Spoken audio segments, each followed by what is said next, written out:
Hello, everyone. Say hi, Cake. Hi, everyone. This is my daughter, Cake. She's a squish. She wants to listen to the stream today. Looking like a cutie. Okay, everyone. I'm going to flip you back towards me. Hello. Today is the 29th. It is 2022. And it is a Thursday.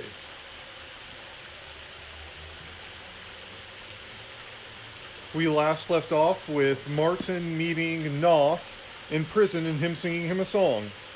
And Knopf singing Martin a song.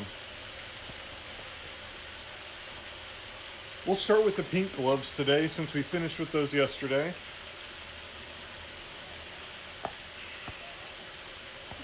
Yabba-dabba-doo.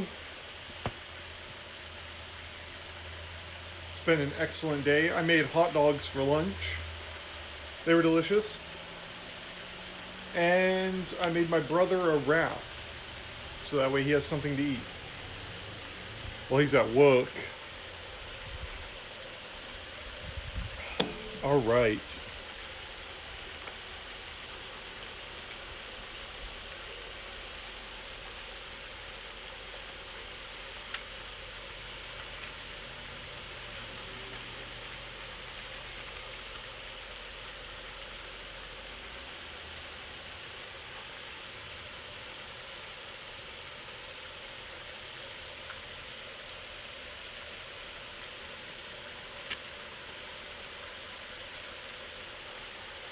Knopf winked broadly at him, played a short jig on his reed flute, and began to sing. I knew a mouse in prison here, more than 100 years. His whiskers grew along the ground, and right back to his ears. His eyes grew dim, his teeth fell out, his fur went silver gray. If my granddad were here, he'd say, I wonder what he'd say. Martin leaned against the wall. He could not help smiling at his little cellmate. Silly, how could your grandfather of 100-year-old mouse say anything? Sorry, my name's Martin the Warrior. What's yours? Knopf extended a paw. Martin the Warrior, eh? By gum, Martin, you're a fine, strong-looking fellow, even though you could do with a bit of fattening up. My name's Knopf the Thief, or Prince of Mouse Thieves to you, matey. Martin shook Knopf warmly by the paw. Prince of Mouse Thieves, by the fur, you could be king of the sky as long as I got a cellmate to speak with. What'd they throw you in for? Knopf winced. Stop squeezing my paw to bits and I'll tell you. They sat down on the straw together, Knopf massaging his paw. They caught me running down the larder stalks of wine and cheese, you see. But don't worry, mate, I can open any lock and coiter. We won't be here too long, you see. Leave it to Knopf. You mean we can escape from here? How? When? Where to? Martin's voice tumbled out, shaky with excitement. Knopf fell back against the wall, laughing. Whoa, matey, not so fast. Don't worry, as long as I get things organized, we'll say bye-bye to this dump. But first, let's get you fed. They should be ashamed of themselves, keeping a great lump like you on bread and water. Martin shrugged and rubbed his hollow stomach. What else is there? I was lucky to get bread and water sometimes. What do you suggest, fresh milk and oat cakes? Sorry, I haven't got milk or oat cakes. Would cheese and elderberry wine do with you? He asked seriously. Martin was at a loss for words as Knopf opened his tunic and spilled out a wedge of cheese and a flattened canteen of wine. Always keep these for emergencies or trading. Here, you might as well have it. I have enough cheese and wine for a bit. Martin needed no second bidding. He wolfed away at the cheese, slopping wine as he gulped it into a full mouth. Knopf shook his head in wonder as the wine and cheese vanished rapidly. Go easy, mate. You'll make yourself ill. Take your time. Martin tried hard to take the good advice, but it was difficult so long on starvation rations. As he ate and questioned Knopf, tell me, what have I walked into here, Knopf? I'm only a lone warrior passing through. I know nothing of Mossflower and wildcats. The mouse thief scratched his whiskers reflectively. Now, let me see. Where to begin? Since long before I was born, the old tyrant Verduga, Green Eyes, lord of the thousand thingamagummies and so on, has ruled over Mossflower. One day long ago, he swept in here at the head of his army. They came down from the north, of course. The fortress must have been what attracted him. To Woodlanders, it was nothing but an old ruin that had always been there. Verduga saw it differently, though.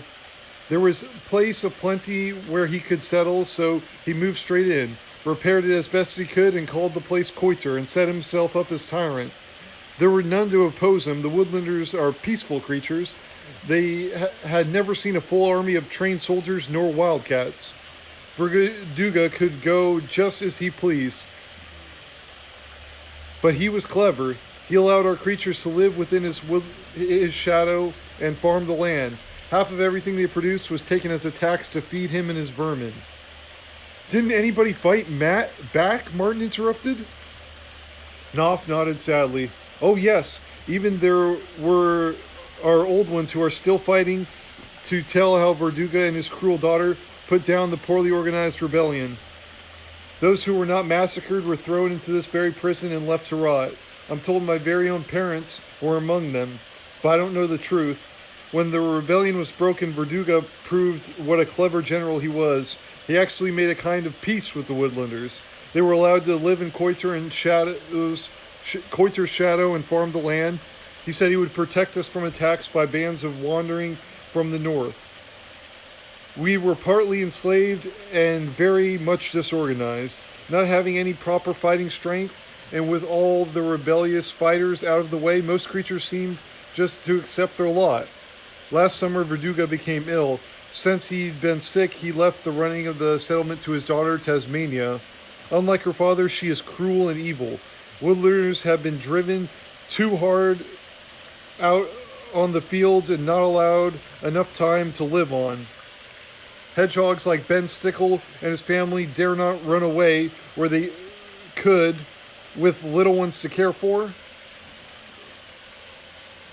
However, things became so bad that a lot of them took the chance and escaped the settlement. As the numbers grew less, Tasmania demanded more and more from the few. I tell you, matey, it's a sad tale. They sat side by side, watching the shaft of sunlight striking the cell floor.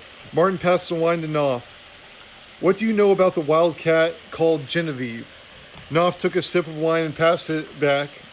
I know he never took part in any killing. Woodlanders always hoped that Verduga would pass his reins to him. He's supposed to be a good sort, for a wildcat, that is. Now, you take his sister, Tasmania, she is pure evil. They say she is far more savage than Verduga. I heard the gossip around Koiter when I'd been visiting here. Matey, do you know they say old Green Eyes is dead and his son is in prison here? So that means Tasmania is the new ruler now? Martin nodded. It is true. I saw and heard it myself. Genevieve's in a cell far down the corridor. I tried to speak with him, but it's too far away. The warrior mouse banged his paw against the wall in frustration. Why doesn't somebody do something, Knopf? The mouse sat, tapped the side of his nose, and lowered his voice. Sit and listen, mate. Now the last families have left the settlement. We're making plans. All the scattered families and woodlanders have banded together out there in Mossflower Woods. They're learning to become strong once more. And the old spirit of defeat is gone now.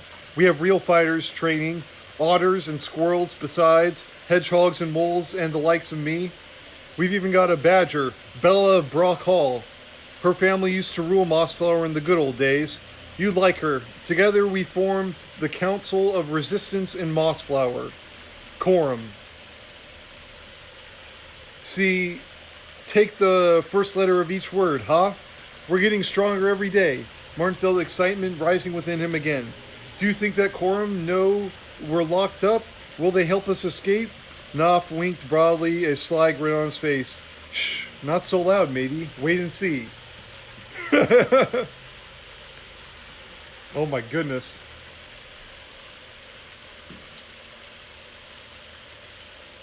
He passed the wine flask to Martin. Tell me something, matey. Why do they call you warrior? Where are you from? Did you live in a place like Mossflower? Was it nice? Martin put the wine to one side and lay back staring at the ceiling. Where I come from, Knopf, there are no forests, only rocks, grass, and hills. Aye, that's the Northland. I never knew a mother. I was brought up by my father, Luke the Warrior. My family have always been warriors. We lived in caves, constantly under attack by roaming bands of sea rats who came inland. You were forced to defend your cave, your piece of land, or be overrun. There were other families like us. I had lots of friends. There was Thurgo the Strong, Arrowtail, Feldo the Wrestler, and Tim Bustle. Martin smiled at the memory of his companions. It wasn't so bad, I suppose. All we seemed to do was eat, sleep, and fight in those days. As soon as I was tall enough, I learned to lift my father's sword and practice with it. He touched the broken weapon strung around his neck. Many the enemy learned his lesson at the point of this sword. Sea rats, mercenary foxes. One time my father was wounded and had to stay in our cave. I remember that summer fighting off foes while he lay at the cave entrance preparing our food and calling advice to me. Then one day he took off with a band of older warriors to meet the sea rats on the shores of their waters far away. They were supposed to make an end to all invading rats forever. It was a brave idea. Before he went, he trusted me. He gave me his trusty old sword. Then he left carrying a spear and shield. My father said I should stay behind to defend our cave and land. But if he did not return by late autumn, then I was to do what I felt fit. Knopf nodded. And he never returned? Martin closed his eyes. No, he never came back. I defended our land alone against all comers. That was what they started calling me. Martin the Warrior instead of son of Luke the Warrior. I left it as late as I could that autumn. Then there seemed no point in defending a cave and land just for myself. I started the march south alone. Who knows how far I had got before if I hadn't been stopped in Koiter. Knopf stood up and stretched. I'm glad you did stop here, matey.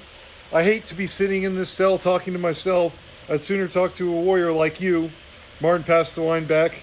Aye, and I'd sooner be locked up with a thief like yourself than wandering alone, matey. Chapter 6.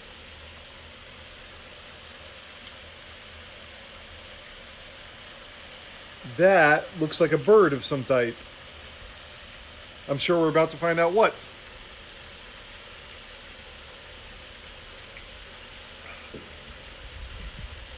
What type this bird is. Let's see. It was strange that at the very moment Knopf and Martin were discussing Coram, the council name was talking of them. Ben Stickle's humbly home was cramped with woodland creatures, the largest whom was a badger, Bella Brockhall. She presided over the meeting. All present were Skipper of Otters, Lady Amber the Squirrel Chief, Ben Stickle, and Bellum, a dependable mole who was deputized for his leader. Seated by the fire, Beach the Squirrel answered council questions.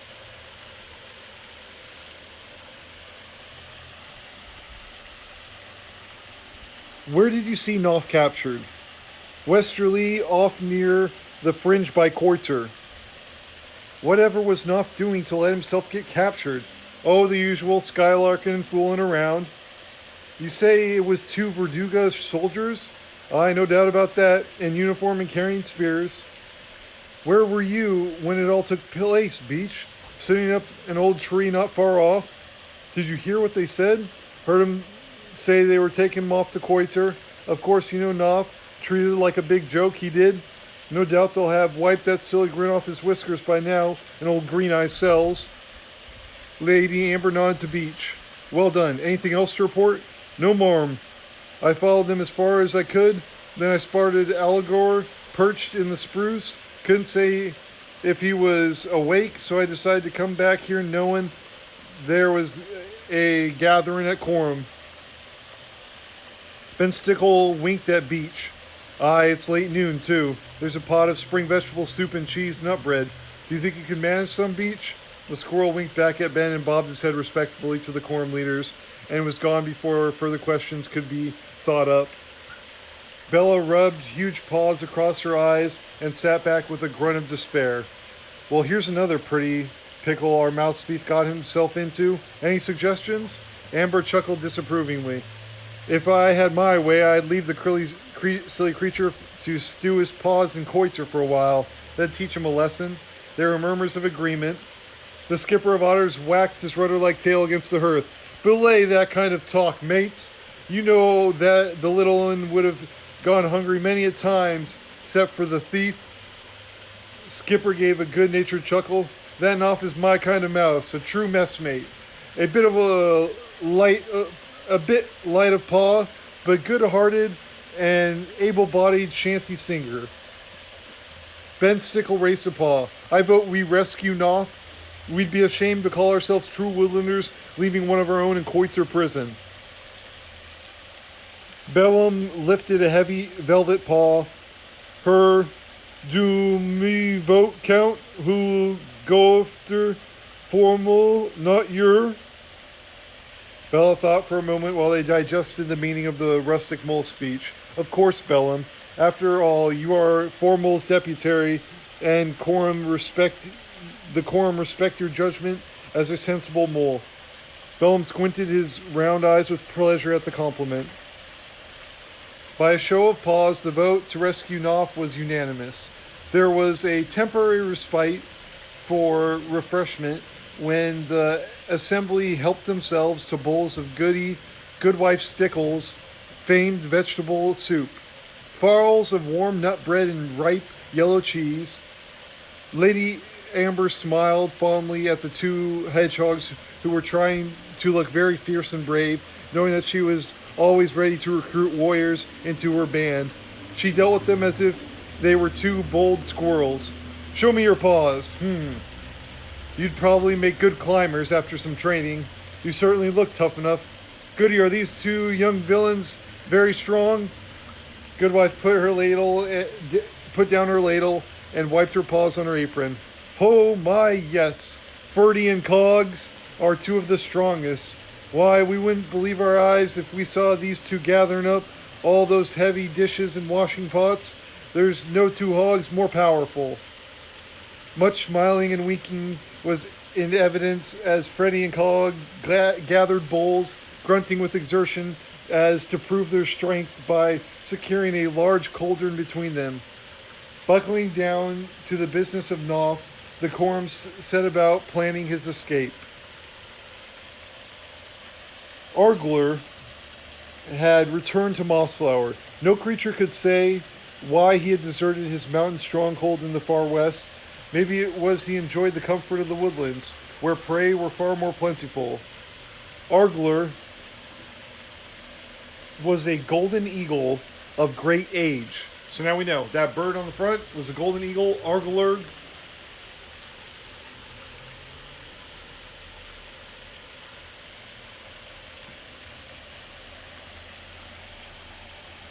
He had grown too slow and short-sighted to pursue small creatures, so staying within handy range of Coiter and Verduga's troops suited him. But the frightening strength and savagery of an eagle had not deserted Algulor, and if the chance of a larger animal came his way, he took it with curving talons and fierce hooked beak. Ferrets, rats, weasels, and stoats made good eating, and basically there was a pine marten living in Coiter. And besides, there was a pine marten living in Coiter. Admittedly, it was a bit battered and bent, but Coiter had never tasted pine marten before and was determined that one day he would do so. The eagle and wildcats had crossed tails many times over the years. Each had a healthy respect for each other.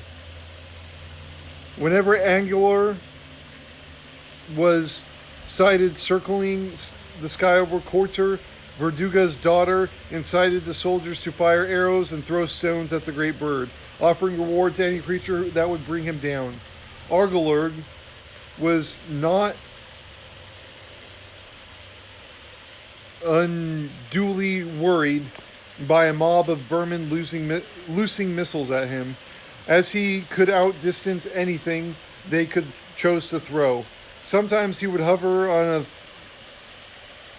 thermal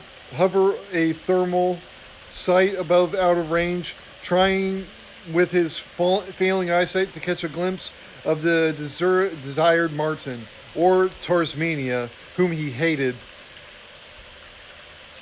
Bright spring sunshine warmed his wings as he wheeled above the fortress.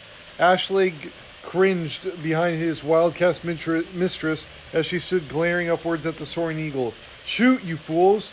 Not over there, idiots! Right above you, thickheads! The soldiers continued firing without success. Tarsmania grabbed a particularly slow ferret, cuffed him soundly in the head. Hurling the small creature to one side, she picked up his bow and notched an arrow to his string. Taking careful aim, she paused a moment as the eagle swooped lower. Swiftly, she loosed the barbed shaft with a powerful hiss of flighted feathers. To the surprise of the watchers, Angular wheeled up to one side, then shot upwards in pursuit of the arrow. Up he went until the shaft had reached the peak of flight, when the wheeling quickly inward, the eagle caught the arrow in his talon and contemptuously snapped it. Zooming downward, he flew low enough to stare for a second at Tarsmania, then beat the air with his massive wing strokes, flying away into the blue yonder.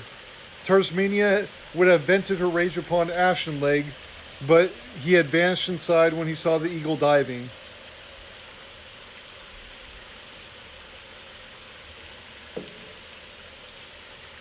Get out of my sight, you useless buffoons! The soldiers followed Ashleg with all speed, each trying not to be the last, as Tarsmania was in the mood for making examples. The wildcat stood alone, pondering a question: where had she seen that same look of vengeance and fearlessness before? The mouse, that was it. She could not even recall his name. Anyhow, he probably hadn't lasted the winter down in the cells. Tarsmania watched a furtive figure coming across the parade, ducking and weaving, flattening itself into the shadows. She snorted scornfully. It was only Fortuna. Frightened of a blind old eagle vixen? Milady, I was ducking the arrows and stones your soldiers as they shot came down. But that was good advice of yours, Fortuna said with a fawing voice. A pity that eagle caught it in midair. That was a good shot of yours, Fortuna said with a fawning voice. A pity the eagle caught it in midair. The vixen jumped sharply to one side as Tarsmania fired an arrow at from the ferret's bow. It landed where her paw had been a moment before. Tarsmania notched another arrow, eyes glinting cruelly. Right, let's see what you're best at, fox. Catching arrows or getting inside with a civil tongue in your head. She bent the bow back and giggled wickedly at the sight of Fortuna beating a hop-skip retreat. Sooner or later, the Queen of Thousand Eyes had the final say in all things. Something rattled through the slit window above Martin and Knopf. In the semi-glow, they groped about the straw until Knopf found the object. Martin could not conceal his disappointment. Goodness me, a stick? How helpful. We could take this place single pawed with a stick. What a useful thing to send us.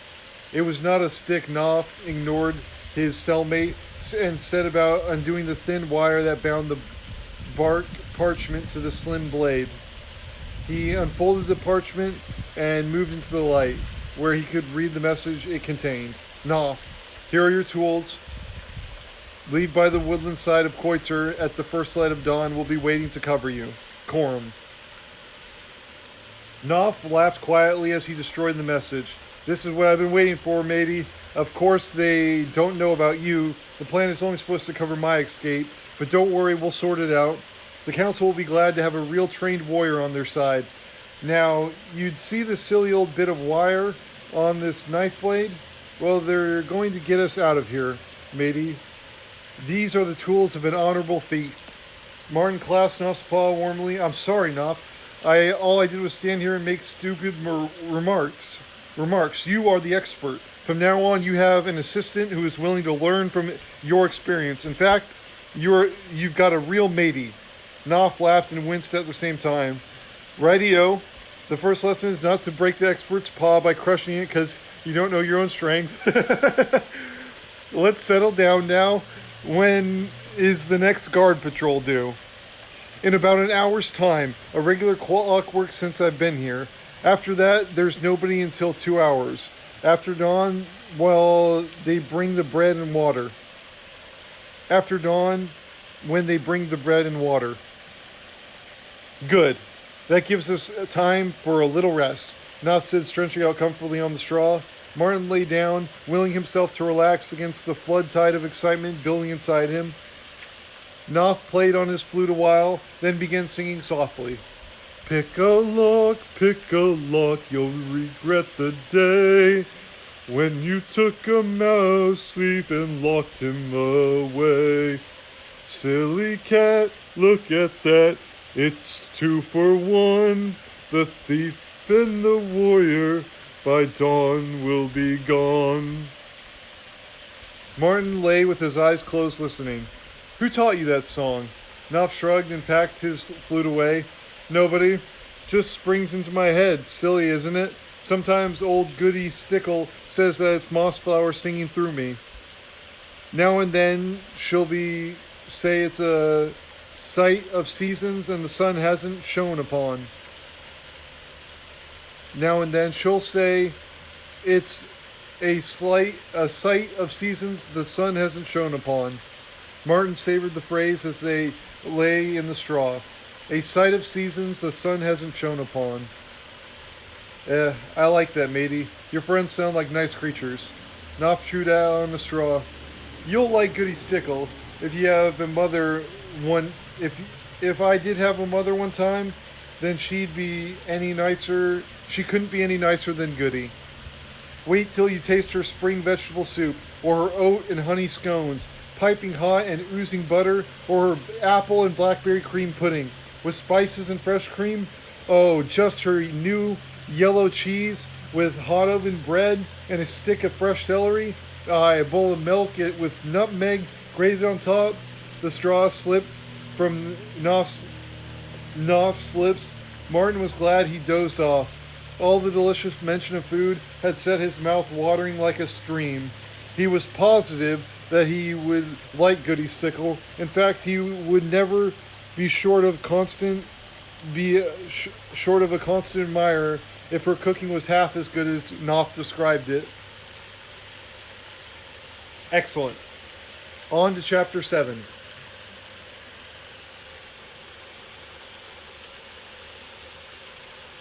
These either look like mice or voles or moles. Oh, hedgehogs. You can see their spikes. These are hedgehogs. The hedgehog twins. What was their name again?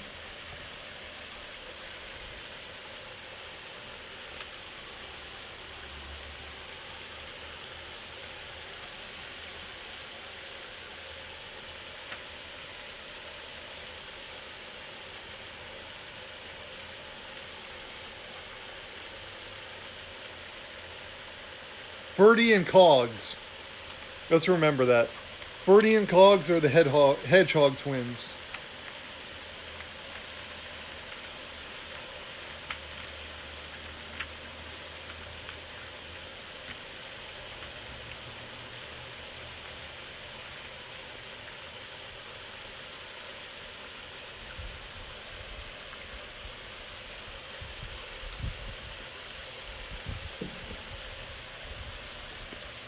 It was still 3 hours to dawn as the rescue party, headed by Amber and Skipper, left the Stickle dwelling. Goody pressed parcels of food upon them, chuckling worriedly. Now, I don't want to hear anyone getting themselves captured by those mad cats. They'll eat you for sure. Amber the squirrel chief smiled as she hefted a pack of food. Don't fret your spines, Goody.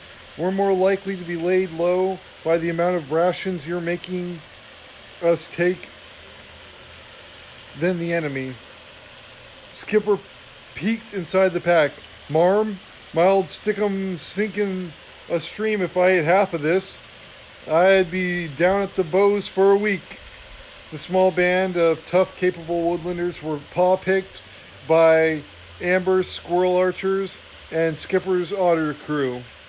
From Amber's squirrel archers and Skipper's otter crew. They stood about checking their weapons. The otters twirled slings and selected stones, some of them balancing light, throwing javelins. The squirrels waxed bowstrings and belted a full quiver. Ben Stickle remarked to his wife, "A fine body of woodlanders as I've ever seen. Let's hope they can be of help to our little friend Knopf." Ferdy and Cogs trolled out to join the band. The two small hedgehogs wore cooking pot helmets and blanket cloaks. Each carried a piece of firewood, and they scowled in a warlike manner as they stood among the squirrels and otters. The skipper of the otters clapped a paw on his brow and staggered back in mock fright. "Shock me, colors, if it isn't two bloodthirsty savages." One glance at these two put a wild cat off his skilly and duffed for life. Ferdy and Cogs strutted about, tripping on their blankets, but still managing to maintain fierce grimaces. Concealing a smile, Lady Amber took the two would-be warriors by the paw and positioned them outside the Stickle house. She placed one on either side of the doorway, where they stood scowling and stabbing the air with their firewood weapons. The otter and squirrel bands dutifully scowled back in recognition of two fellow fighters. Skipper gave them a broad wink and waved his muscular tail for silence. "Belay the gab and listen to me now. These are rough-looking coves have offered to spill some blood and guts over Koiter. But what I say is, leave the easy work to us. We'll manage that. What we need is two ruffians who will stop at nothing to patrol around this cottage and guard it while we're gone. I tell you, otters and squirrels, 'tis hard and dangerous work, so I'll leave my packet of tuck to keep you two villains alive while you watch here. That's if you think you can manage the job." Ferdy and Cogs stood to attention, spikes bristling, cheeks puffed out in authority, practically bursting with enthusiasm. They saluted officiously as the rescue party moved off in the direction of Koiter. Amber sniffed the light breeze. "Not more than 2 hours to daybreak now." Skipper wound a sling shot about his paw. Aye, marm. That'll give us enough time if we move along handy." On the fringe of Mossflower, Koiter stood dark and foreboding, in the embodiment of evil and tyranny awaiting the dawn. Martin sat bolt upright at the sound of a bird on the outside. He shook Knopf soundly. "Wake up, Sleepy. It'll be dawn soon, in less than an hour."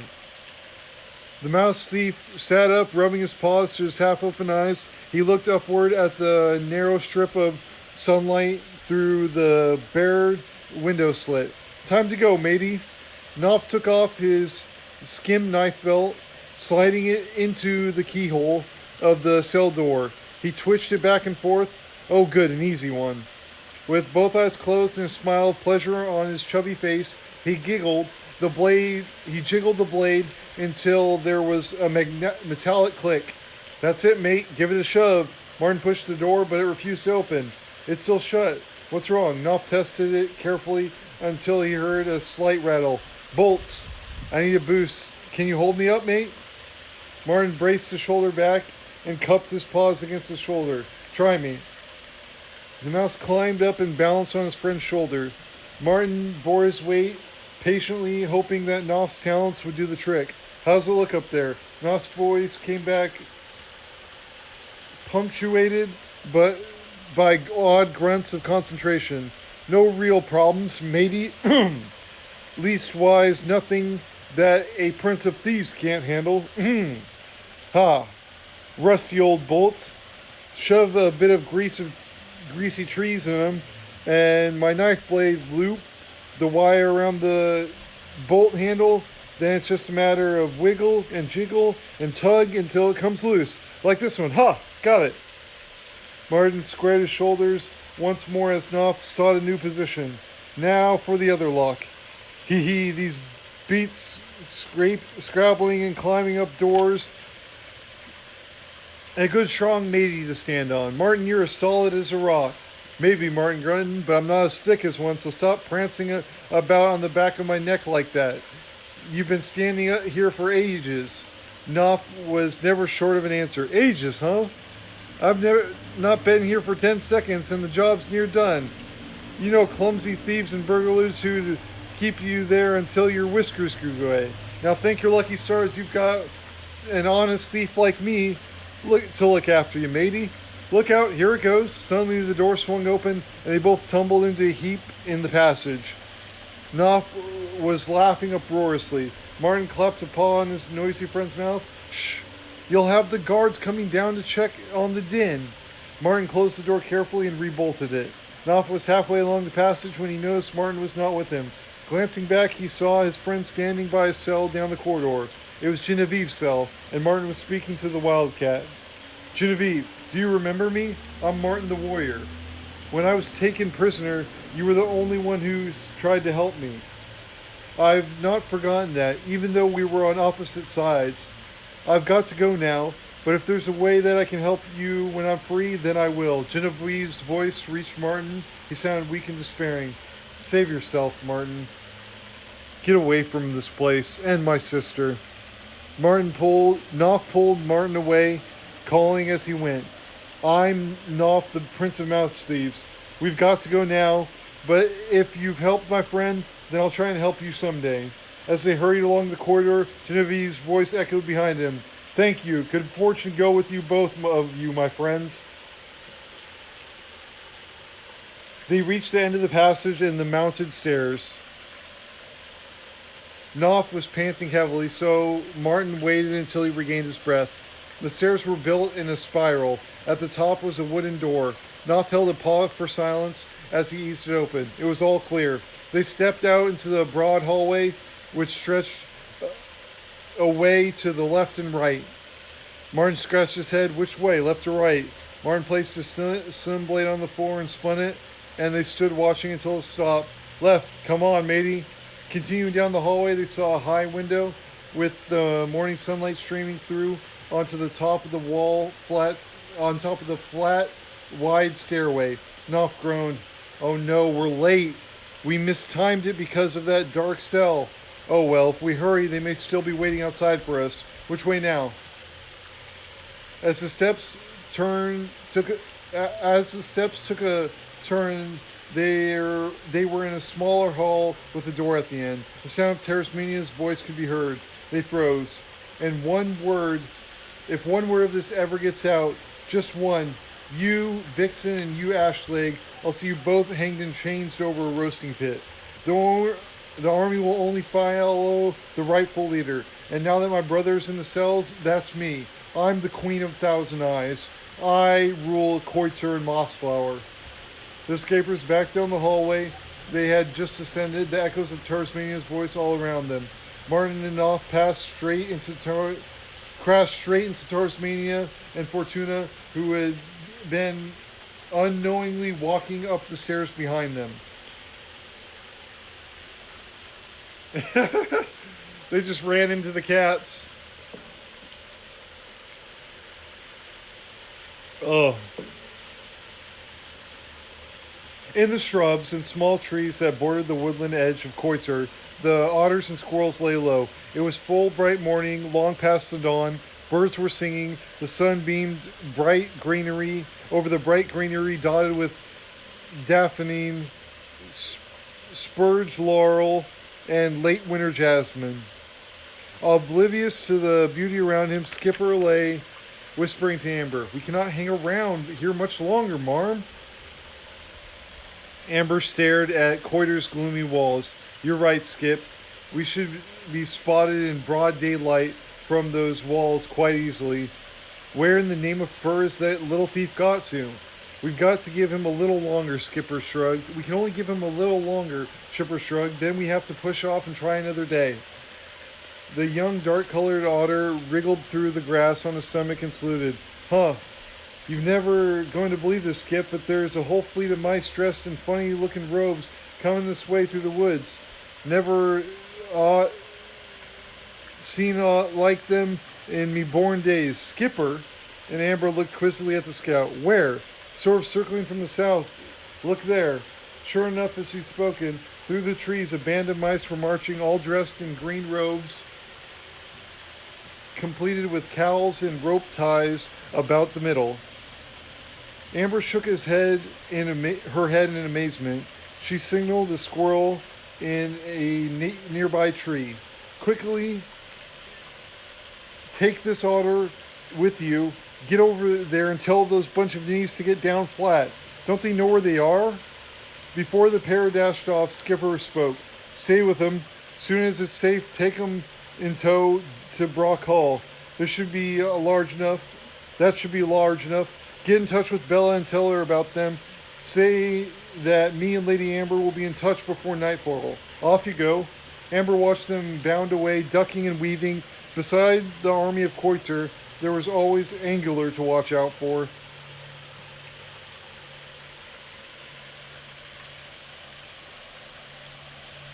She turned to Skipper. What a prize bunch of boobies. Imagine parading around Koiter in broad daylight where you'd suppose they come from. The otter snorted. Search me, Bella.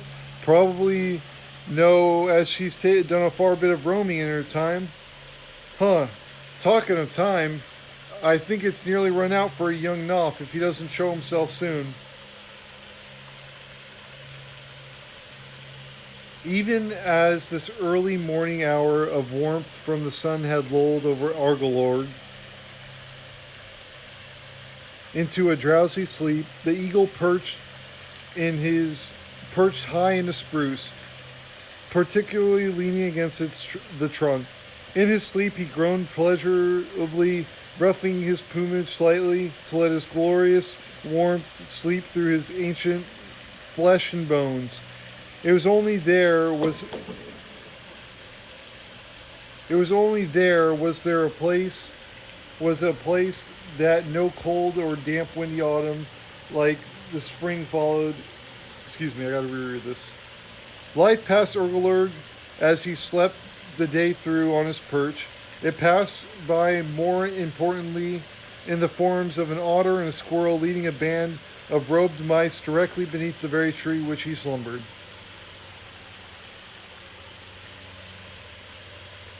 It would have been hard to tell who was more surprised, the escaping prisoners or the wildcats and her minions.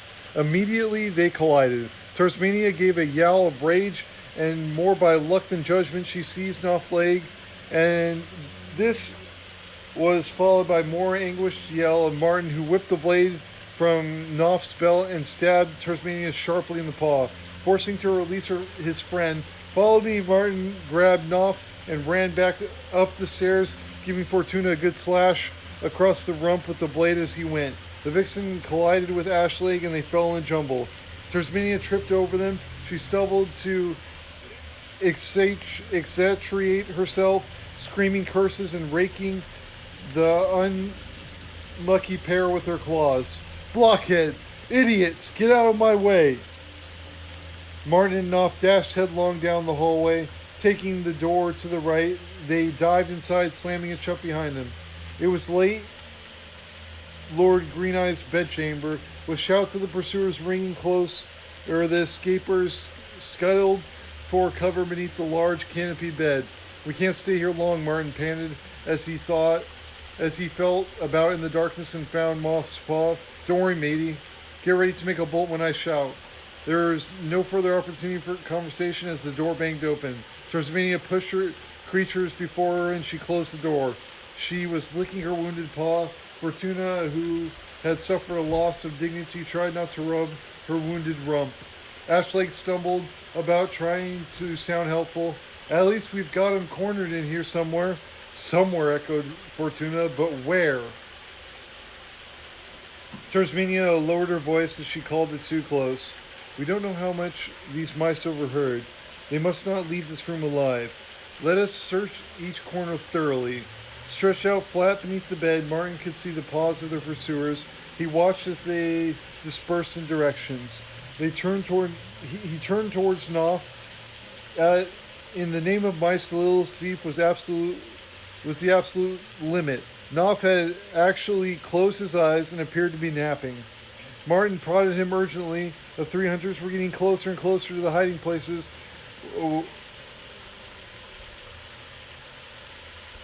And as other places were discounted.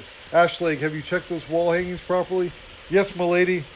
Maybe they're on top of the bed canopy. The Pine Martin was actually leaning against the side of the bed now. Knopf patted Martin assuredly on the and wriggled silently past him. The Mouse could only watch in dumb surprise as his daring little friend went to work. He carefully pulled at the edge of Ashleg's cloak beneath the bed, slitted it expertly with his blade, and clawed a short way toward the bedhead, where a tall, heavy folding screen stood to one side. Working quickly, he tied the slit ends of the unsuspecting. Hi everyone, Styles Retro 7. Let's go. And that looks like a boombox. Maybe I'll bring up the bass. Let's go, let's go, let's go. Thanks for the emotes.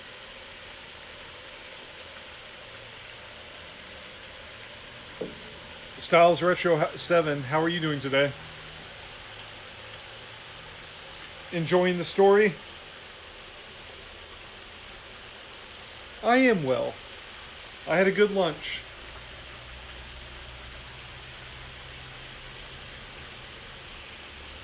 Doing some stretches, lifting my legs up. We got a couple chapters left, or pages left.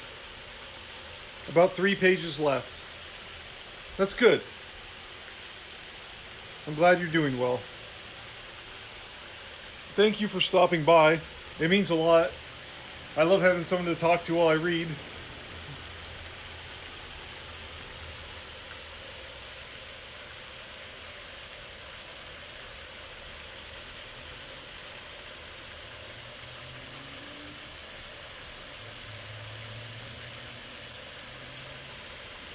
Knopf did 3 things in one movement.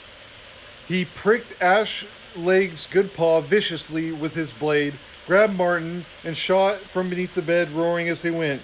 There they go! Stop them!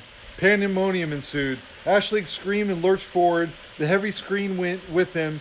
It tottered and fell. Tasmania managed to leap out of the way, but the vixen was not so lucky as she was struck by the screen. Half stunned, she pushed it away. The cumbersome screen toppled sideways into the fireplace, falling directly into the grate, which held the embers of the previous night's fire. In a trice, the room was a thick, choking mess of ashes, cinders, and dust, and smoldering embers.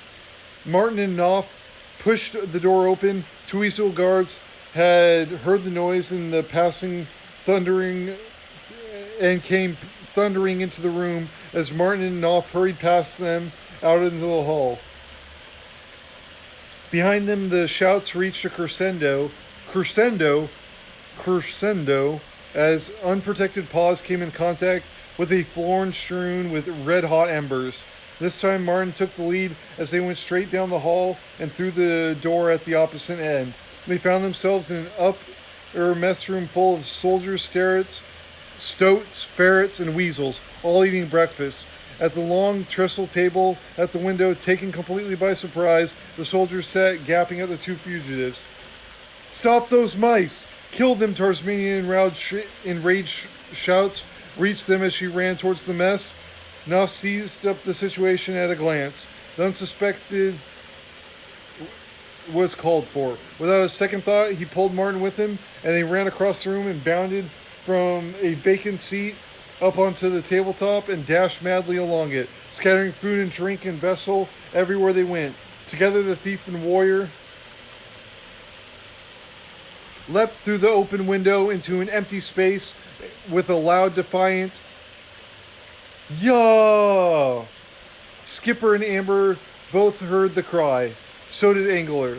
It came from the side of Koitzer, not far from where the woodland squirrel had stood perched in the tree. He bounded and made his report to Amber. It's Knopf, but there's another mouse with him. They jumped from the upper barracks window. We better get around there. Are they hurt? No, but talk about lucky. They landed right on a big old pile of old yew growing on its side. Amber leapt up. Beach and the others. We'll have to get them to over to the other side on the double quick. Skipper, you bring your crew and give us cover. Engelorg launched himself from his spruce, flapping ponderously. Once he was airborne, his natural grace and ability took over. Circling to gain height, he squinted above where the sounds were coming from. The yews and upper foliage was shaking. The eagle soared downward to see if there was something edible. Inside the mess room, Tasmania laid about herself with a sturdy wooden ladle. Don't stand gawping, you dim-witted toads. Someone get out there and capture them. There was an immediate stampede to grab weapons and buckle on armor. Nobody seemed disposed to leave out the window, though they all tried to look as if they were helping in some way. Tasmania flailed the ladle about in a fury. Suddenly, a bright young stoat, more reckless than his comrades, saw a chance to distinguish himself in the eyes of his mistress. He bounded off the table. Leave it to me, milady, I'll stop them. Striking a gallant pose, the stoat ran to the window edge and stood nerving himself for the leap. Andros soared low, close to the yew. His rumory eyes could not distinguish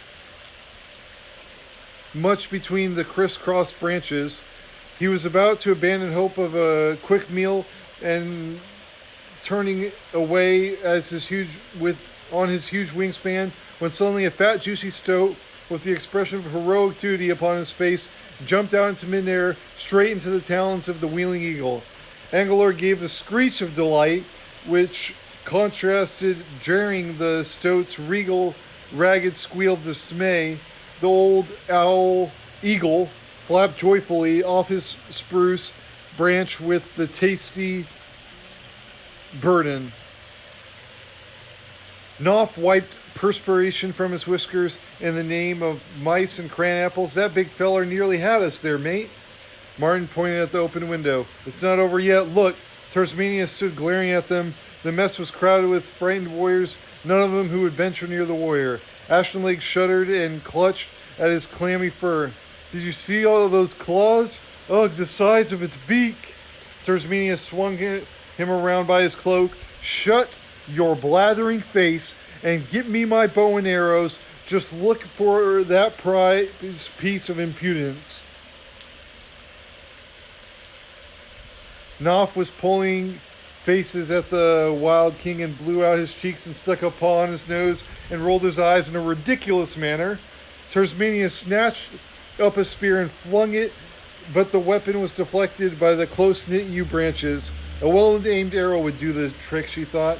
Where's the dwindling woodleg with my bow and arrows? 8 sturdy red squirrels came bounding through the yew branches as easily as they walking a paved path. They split into 2 groups of 4, each taking charge of the 2 escapers. Lady Amber came swinging in. She spoke sternly to Knopf. Now, none of your shenanigans, young thief. You, whoever you are, just relax and leave the rest to us. You're in safe paws. Before he could say a word, Martin was seized by the paws and tail. He felt himself tossed like a scuttlecock. Never in his life had he descended from a height so swiftly, or with such ease. It was like being a flower petal on a gentle breeze. In a thrice, he and Knopf were on firm ground. A horde of armed soldiers poured out of Koitzer. Martin sought out for a weapon, anything to defend himself with. There was a whirling sound, and the first 4 soldiers running forward seemed to relax, lying down upon the grass as if they were taking a nap. 2 more were down. Martin saw a line of otters slinging pebbles, hurling large rivel pebbles with deadly accuracy. A big burly otter came running to them. Knopf grasped his strong tattooed paws. Skipper, I knew you old messmate wouldn't leave me favorite thief for lunch. Oh, and by the way, this is Martin the Warrior. He's my friend, you know. Let's change gloves. We just got a little bit left. About a page left, and I just remembered. Change gloves. Oh. So they're outside the castle right now. And Martin and Knopf are trying to escape. They just got pulled down the trees by... I'm thinking of the last Squirrel Chief's name. Amber is the new Squirrel Chief name.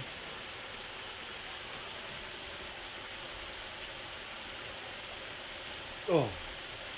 Glove 1. Glove 2.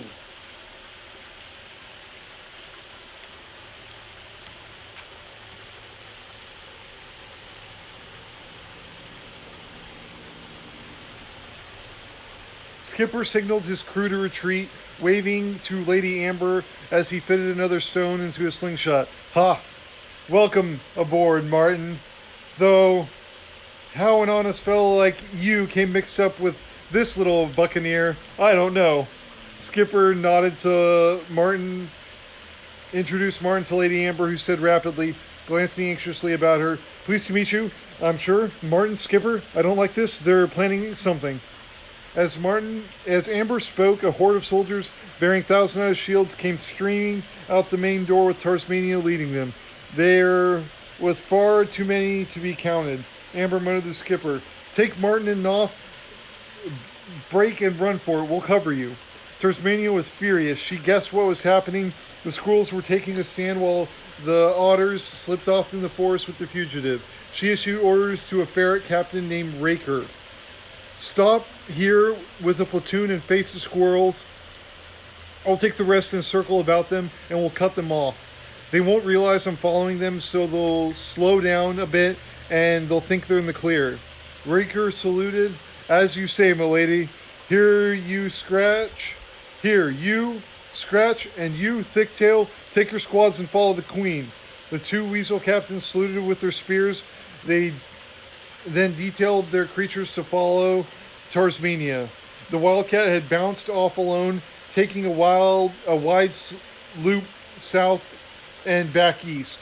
Nothing aggravated Raker more than squirrel resistance fighters. They were like smoke in the breeze, here and gone. He took aim and heaved a spear at their leader, but it was a complete waste of time. Amber stood back dryly, twirling her sling, and ducked as she let the spears graze harmlessly past. Directing her troops back across the open ground, she loosed a heavy pedal at tremendous speed. Raker threw up his shield, and in the nick of time, staggering backward as the stone struck his shield and bounced off. When the ferret lowered his shield, it was as if there had never been a squirrel inside courtier grounds. They were gone into Mossflower. High in the branches of the trees that fringed the woodland, squirrels shook with silent laughter at the dumbfounded expression of Raker's face. He shook a mailed paw at the trees. Come out and fight, you cowards! Or one last hail of stones and arrows and javelins sent the courtier soldiery scurrying for cover. The treetops rustled and swayed.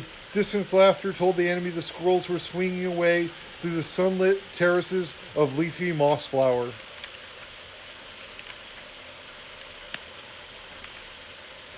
Excellent. And we'll stop there today with Green Eye's army on the hunt. Whoa.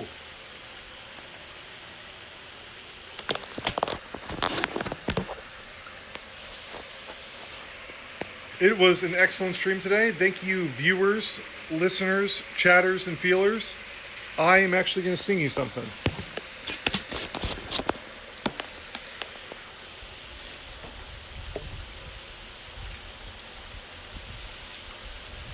From the halls of Montezuma to the shores of Tripoli, We fight our country's battles in the air, on land, and the sea. First to fight for rights and freedom, and to keep our honor clean. We are proud to claim the title of United States Marines. Our flags unfurled to every breeze, from dawn to setting sun. We have fought in every clime and place where you could take a gun. In the snow of far-off northern lands, and in sunny tropic scenes, you will find us always on the job, the United States Marines. Here's health to you and to our corps, which we are proud to serve. In many a strife we've fought for life and never lost our nerve. If the Army and the Navy ever looked on heaven's scenes, they will find the streets are guarded by United States Marines. Semper Fi. Hoorah. Well, everyone, bye again. Have a wonderful day. Today is the 29th. It is a Thursday. It is 2022, and it is September. Almost to one of my favorite months. I love October, and I love December. October and December, my favorite months. Get a little scary, get a little happy. Meshes really well. All right, everyone. Thank you so much for stopping by. It means a lot. And I will see you tomorrow with if Martin the Warrior gets away. He might need some help. We might meet a new character. All right, everyone. Ta-ta for now. Thank you for stopping by. Semper Fi. Thank you for the emotes. Toodles.